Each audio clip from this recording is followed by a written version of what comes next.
الحمدللہ رب العالمین والصلاة والسلام علی نبینا محمد وعلی آلہ وصحبہ اجمعین، اما بعد۔ دیکھیں، عورتوں کے مالی حقوق، اس پہ ہم بات کر رہے ہیں۔ پہلے ہم نے دیکھا ہے کہ عورتوں کے مالی حقوق میں ہے کہ سب سے پہلا ہے کہ جب عورت بیٹی یا بیوی کی شکل میں ہو تو باپ اور شوہر کی ذمہ داری ہے اس کا نان نفقے کی۔ یہ عورت کا پہلا حق ہے جو شروع جہاں پہ سے ہوتا ہے۔ اب بات دوسری کہ شوہر اور بیوی کا جو شوہر پر بیوی کا جو خرچہ ہے وہ کیا کیا اس میں چیزیں آئیں گی، یہ عورت کو پتہ ہونا چاہیے۔ رہائش ہے، یہ جتنی اس کی طاقت ہے شوہر کی، یہ کیونکہ بیوی کا حق ہے۔ بیٹی کی شکل میں تو ہم نے دیکھ لیا پہلے کہ وہ باپ کی ذمہ داری ہے۔ جب بیوی ہے تو پھر اس کا جو حق ہے مالی جو اس پہ خرچ کرے گا وہ شوہر کرے گا۔ اس میں سب سے پہلی بات ہے کہ رہائش۔ اب رہائش بیوی کو پتہ ہونا چاہیے کہ کیسی ہونی چاہیے۔ رہائش جیسی شوہر کی طاقت ہے اس حساب سے وہ رہائش بنائے گا۔ اب یہ ضروری نہیں ہے کہ رہائش اپنی بھی ہو، کرائے کی بھی ہو سکتی ہے، وہ اس نے مہیا کرنی ہے، چاہے اپنی کرے یا کرائے کی کرے۔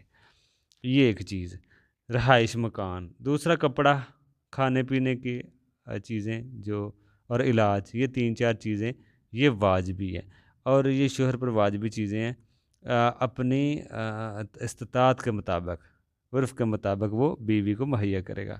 اگر نہیں دیتا تو بیوی اس کی اجازت کے بغیر خرچ بھی کر سکتی ہے۔ مطلب ہوتا ہے نا، اگر جو بنیادی خرچی ہوتی ہیں وہ بھی شوہر نہیں دے رہا، اگر بنیادی خرچوں کے علاوہ بیوی ڈیمانڈ کرتی ہے جو خرچے مستحب ہیں۔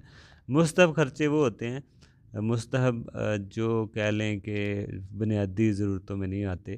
بنیادی ضرورتیں تو شوہر پوری کر ہی رہا ہے، لیکن اس سے زیادہ اگر بیوی ڈیمانڈ کرتی ہے کہ مجھے اس سے زیادہ کچھ پیسے چاہیے تو وہ شوہر دے دے تو اچھی بات ہے، کیونکہ اس پہ فرض نہیں ہے۔ تو بیوی وہ خرچے بغیر اجازت کے شوہر کے لے سکتی ہے، پیسے لے سکتی ہے، خرچہ کر سکتی ہے۔ اگر شوہر بنیادی خرچے بھی نہیں دے رہا پھر بیوی اس کا مال لے سکتی ہے، اس کی اجازت کے بغیر بھی خرچ کر سکتی ہے، مستحب خرچے نہیں، بنیادی۔ اسی طرح اگر شادی کے بعد شوہر کا انتقال ہو جائے تو بیٹے کی ذمہ داری ہوگی، ٹھیک ہے نا، کہ بیٹا اپنی ماں کی دیکھ بھال کرے۔ بیٹا نہ ہو تو بھائی، چاچا، اسی طرح آگے کوئی نہ کوئی اس کی ذمہ داری میں عورت رہتی ہے کسی نہ کسی۔ اگر کوئی بھی نہ ہو تو پھر بیت المال کی ذمہ داری ہے کہ وہ عورت کو دیکھ بھال کرے۔ دیکھیں ہمارے ہاں بیوہ کا دیکھا گیا ہے کہ بیوہ کی بہت بری حالت ہے۔ پہلے تو دوسری شادی کا تصور نہیں ہے، یہ بھی عورتوں کے نے ہی یہ مسئلہ زیادہ بنایا ہوا ہے کہ وہ دوسری شادی ہونے نہیں دیتی۔ تو جب وہ شوہر کی نہیں ہونے دیتی، جب خود بیوہ ہوتی ہے تو وہ بھی آگے ان کی شادی بھی نہیں ہو سکتی، پھر مشکل ہوتی ہے۔ یہ بھی ایک معاشی جو ہمارے ہاں خرابی ہے کہ عورتوں نے خود ہی ایک مسئلے کو بعض کا مشکل کر دی ہے، تو پھر بیوہ اسی طرح رہتی ہے۔ اور جب وہ ظاہری بات ہے کہ دوسری شادی کا تصور ہو کہ بیوہ کو کی بھی شادی ہو، دوسری تیسری، چاہے وہ بیوی بن جائے، تاکہ وہ اس طرح زکوٰۃ صدقات ذلیل ہونے سے بہتر ہے وہ کسی مرد کی دوسری بیوی بن کے عزت کے ساتھ رہے۔ یہ تو خیر اس کو گوارا نہیں ہوتا، اور صدقے خیرات مانگنا، اسی طرح گلیوں محلوں میں لوگوں کی طرف دیکھنا، یہ ذلت بعض کا عورتوں کو اٹھانی پڑتی ہے۔ تو اس میں یہی بات ہوتی ہے کہ یہ سارا اسلام نے نظام رکھا ہے، شوہر نہ ہو تو بیٹا، بیٹا نہ ہو بھائی، چاچا، کوئی نہ کوئی اس کی دیکھ بھال کرے گا، بیت المال کرے گا۔ بیت المال کا ہمارا نظام ہی نہیں ہے، اکثر لوگ زکوٰۃ ہی نہیں نکالتے، اگر تھوڑی بہت جو نکالتے ہیں وہ بھی مدارس والے لے جاتے ہیں۔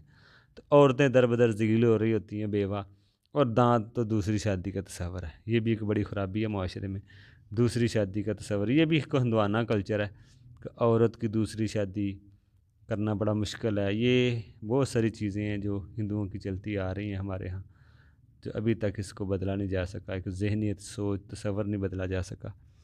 تو یہ چیزیں ہیں کہ پہلا تو اس کا شوہر، بیٹا، بھائی اور چاچا یہ دیکھ بھال کریں گے۔ پھر زکوٰۃ کا نظام رکھا گیا ہے، یہ ان لوگوں کے لیے کہ ان کو بیت المال والے دیکھیں گے۔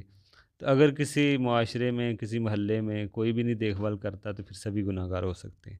تو اسی طرح اسلام نے عورت کی ذمہ داری کسی نہ کسی پر رکھی ہے، ٹھیک ہے نا، خود اس پہ نہیں رکھی کہ وہ خود کمائے، عورت کا خرچہ کسی نہ کسی پر رکھا ہے۔ تو اس لیے اسلام نے عورت کی ذمہ داری رکھی نہیں ہے کہ وہ خود کمائے، بلکہ کوئی نہ کوئی اس کو پہلے خرچ کرے۔ اگر کوئی نہیں کرتا تو پھر سارے معاشرے میں عورتیں جو رہتی ہیں، عورتوں کو اگر کوئی دیکھ بھال نہیں کرتا، جس معاشرے میں عورتیں رہتی ہیں تو سب گناہ گار ہوں گے۔ ہمارے پاس کوئی ایسا سسٹم ہونا چاہیے کہ ہمارے ان لوگوں کا خیال رکھا جائے۔